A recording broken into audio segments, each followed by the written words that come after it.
Olá, estamos de volta com mais um programa OAB Comunidade. Esse programa é uma parceria entre Canal 14, da NET TV Farroupilha e a Ordem dos Advogados do Brasil, subseção de Farroupilha, com o objetivo de aproximar os operadores do direito da nossa comunidade, trazendo assuntos jurídicos de interesse geral.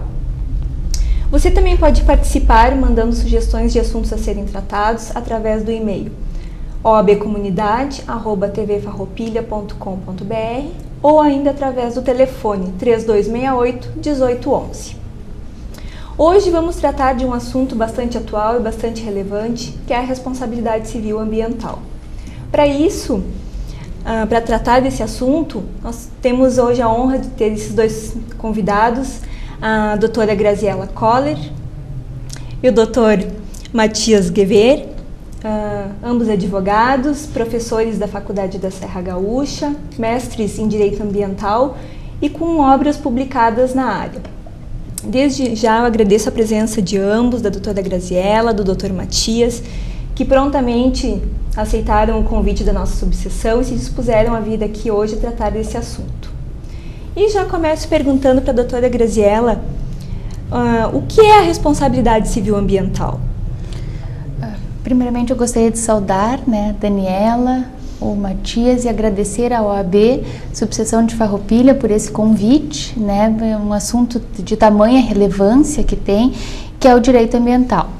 Bom, a responsabilidade civil ambiental, ela trata de uma responsabilidade que tem o desígnio de reparar danos causados. Então, a gente vai nas estruturas de uma responsabilidade civil onde alguém causa um dano e esse dano deve ser reparado.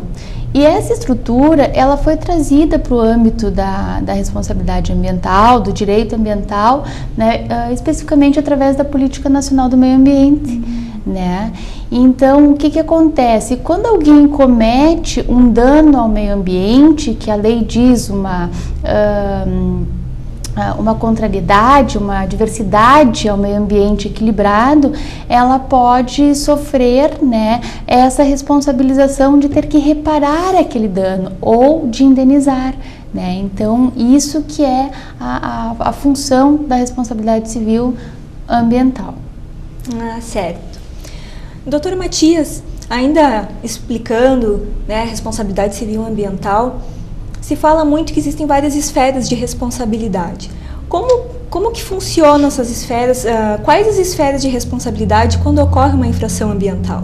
Bem, doutora Daniela, primeiramente agradecer ao convite da subseção da OAB de Farroupilha, ressaltar a importância que esse programa tem para a comunidade, aproximando a classe dos advogados da comunidade farroupilhense, agradecer a presença da colega Graziela Koller, e já vou respondendo então ao seu questionamento, dizendo que na esfera do direito ambiental nós temos, além da responsabilidade civil ambiental, que a doutora Graziela falou com muita propriedade, o infrator, aquele que comete um dano ao meio ambiente, ele vai responder em três esferas, na verdade. Quais são? A responsabilidade civil, enquanto causador de um dano, vai responder também a uma infração administrativa, do ponto de vista de uma multa por essa infração, e também vai responder na esfera penal, porque a conduta danosa ao meio ambiente, no mais das vezes, ela é caracterizada como crime ambiental previsto em lei específica para tanto. Certo. E até agora a gente falou então de infração, de dano. Doutora Graziela, explique então para nossos telespectadores, traga alguns exemplos, o que é infração ambiental, quais as infrações que a gente vê no dia a dia?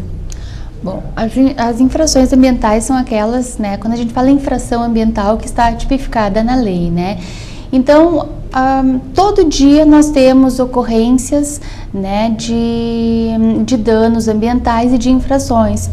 Então, nós temos que pontuar algumas que são importantes, como o tráfico de animais silvestres. A gente pensa que não acontece, que é uma coisa que está distante da gente, mas não, está muito presente. As pessoas caçam, matam, esses bichinhos, ou então mandam para outros lugares, alterando toda uma biodiversidade que existe, O desmatamento, as queimadas também são muito frequentes, principalmente os desmatamentos em áreas de preservações permanente, né? Enfim, a poluição em geral, destinação indevida dos resíduos, tanto sólidos quanto líquidos, né? Que afetam cursos d'água, afetam o solo, né? Isso tudo implica em infrações ambientais.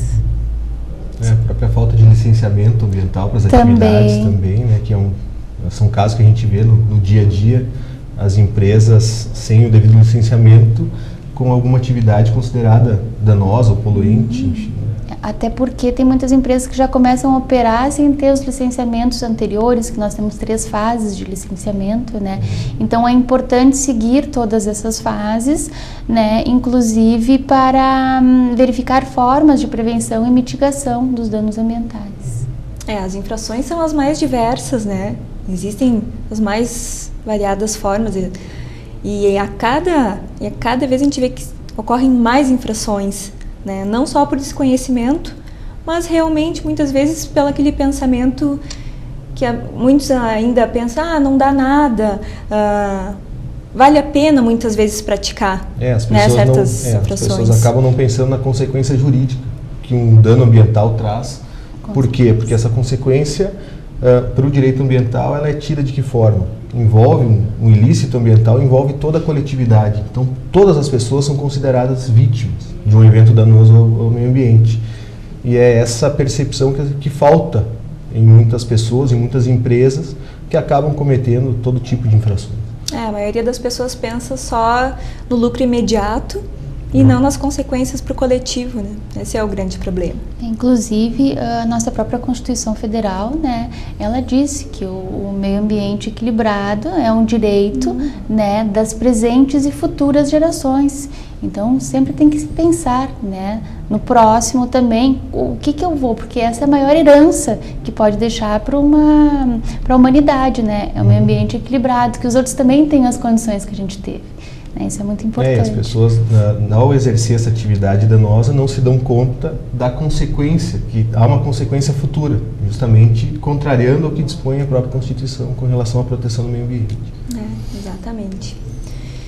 E ainda falando, né, de infração ambiental, Dr. Matias, após a ocorrência de uma infração ambiental, qual é o procedimento para a responsabilização dos infratores? Bom, geralmente, quando se tem uma infração ambiental, por exemplo, em que a patrulha ambiental da Brigada Militar se faz presente no local, faz a verificação da ocorrência desse dano ambiental, né? Como eu já havia falado, nós temos 3 esferas, a administrativa, a civil e a criminal. Na esfera ambiental, sempre que se tem um dano, já se faz um auto de infração ambiental, porque nós temos a multa ambiental, ela pode variar entre R$50 e 50 milhões de reais, dependendo da extensão do dano causado. Então já se faz um auto de infração ambiental.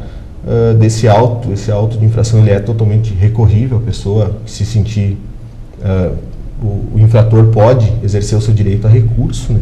É feito esse auto de infração e a pessoa vai dispor dos prazos legais para recurso.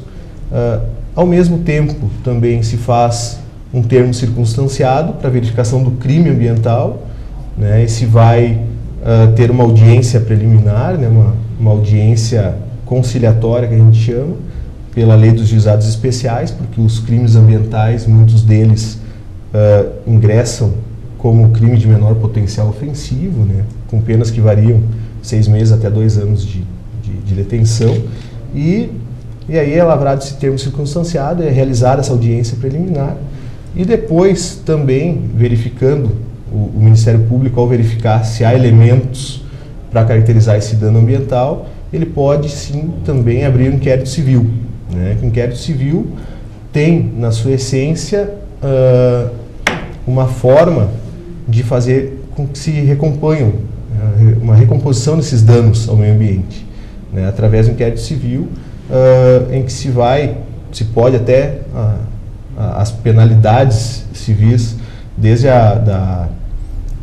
do bloqueio da atividade desse infrator, né, dessa atividade danosa ao meio ambiente, até o pagamento também de multas ou de uma reposição, plantio de árvores, né?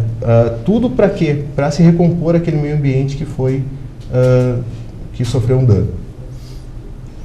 E é importante salientar que nessas diferentes esferas de responsabilidade, uma não exclui a outra, né? Porque o que a gente vê bastante no dia a dia, muitas vezes a pessoa recebe lá a notificação administrativa e depois ela fica muito espantada quando vem um inquérito civil ou quando vem um termo circunstanciado, né? Justamente por quê? Porque o direito ambiental ele tem uma nuance diferente, né? Tecnicamente falando, ele é um direito diferente dos outros, dos demais. Ele tem a intenção de ser mais rígido. Ele tem a intenção de ser mais rígido justamente para se frear, né? Se brecar atividades danosas. E por isso que as pessoas muitas vezes se deparam, foi lavrado auto, dali a pouco vem a intimação para audiência e mais um pouco já vem uma notificação no Ministério Público. Por quê? Porque as 3 responsabilidades podem ser passíveis, né, nessa conduta. Uma não exclui a outra, justamente. E a maioria das pessoas tem dificuldade de entender que o fato dela ter respondido ou estar respondendo ainda uma esfera de responsabilidade não exclui as outras. Esse é bem importante, né, que a gente esclareça para as pessoas em casa que as infrações ambientais geram responsabilidade em várias esferas e que uma não exclui a outra e que provavelmente a pessoa vai responder nas 3 esferas, né? Provavelmente. Justamente o que tem acontecido em termos da prática é isso, né? Não basta só a infração administrativa vir com a imposição de multa, mas no mais das vezes, assim, na maioria dos casos, a gente percebe que vai para a esfera criminal, vai para a esfera civil, né? O Ministério Público vai propor inquérito civil para se verificar a extensão desses danos. E é importante ressaltar que a nossa lei dos crimes ambientais, ela prevê penalidades para a pessoa jurídica, não é só para a pessoa física, né? Então a empresa também responde de forma crime e dependendo do dano causado pode até ter o encerramento de suas portas, né? O fechamento. Então são penalidades graves e dependendo do evento danoso que for causado dentro da responsabilidade civil, o custo pode ser muito alto. Por exemplo, se desmatou uma área nativa com as espécimes muito raras, porque sempre o ideal é o quê? Tentar recompor a área degradada. E se tu fores fazer isso, né, o custo pode ser muito alto, né, porque tem que fazer um estudo. Todo o projeto né, ambiental que é todo necessário projeto, para essa recomposição torna às vezes inviável e as espécimes que tinham ali, né? Então pade ser algo astronômico do ponto de vista financeiro. Isso daí mesmo. A preocupação que se tem em até prevenir, né, a ocorrência de danos. Principalmente para as pessoas jurídicas de pequeno porte, né, em que muitas vezes uma multa pode inviabilizar toda a atividade. Sim, né? Se você pegar uma empresa de porte pequeno ou médio, uma infração, nesse exemplo que a doutora Graziella falou, uma infração de R$1 milhão, em função do dano, inviabiliza a atividade. Daí a importância de se prevenir também, né? Prevenir sempre é melhor que remediar, né? Com certeza. Bom, agora faremos um breve intervalo e voltaremos no próximo bloco.